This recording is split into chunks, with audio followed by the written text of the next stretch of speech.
presents some unusual sourcing issues for a journalist. And then I wanted to go from that to talk a little bit about ethics in sourcing and talk a little bit about how those two issues fit together. And I think they fit together in important ways. But I'll start off by talking about the Fed, just a little bit of background. So, I mean, the Fed, obviously, we all know, it's been through this amazing crisis. It's being blamed by a lot of the public and critics for causing the crisis and worsening it. So it's going through a period of transformation right now, and really, which is affected in major ways how it interacts with journalists and the public. It used to be an extremely closed institution. Paul Volcker and Alan Greenspan used to delight in their ability to obfuscate and make it harder to understand what it was they were up to.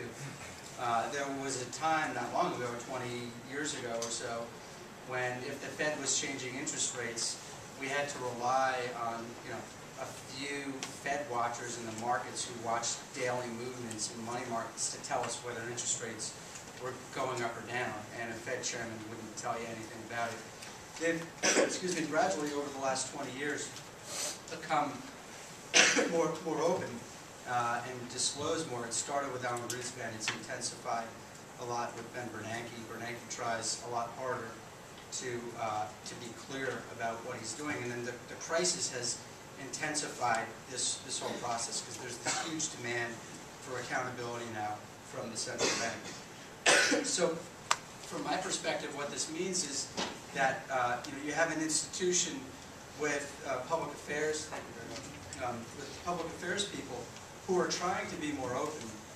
They're also very controlling, and they have a message and certain things that they want to say and get out there.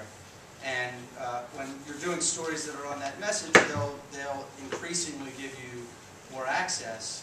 But when you're doing stuff that they don't want to do, obviously you're going to run up against obstacles. So the challenge for me at a really unique time when we're going through this crisis has been to use the access that I do get, but also to find ways around it. So to use the public affairs people to help me get the people I need to talk to, but to not be constrained by that, to be able to go in my own directions and find out stuff that the Fed doesn't want me to know. So, I mean, that's kind of the challenge. I thought I would, talk a little bit about some of the things that I've done to try to do that. The first thing I'd say that's been critical to me, as Kathy mentioned, I started this job literally the week that Lehman Brothers went into its tailspin.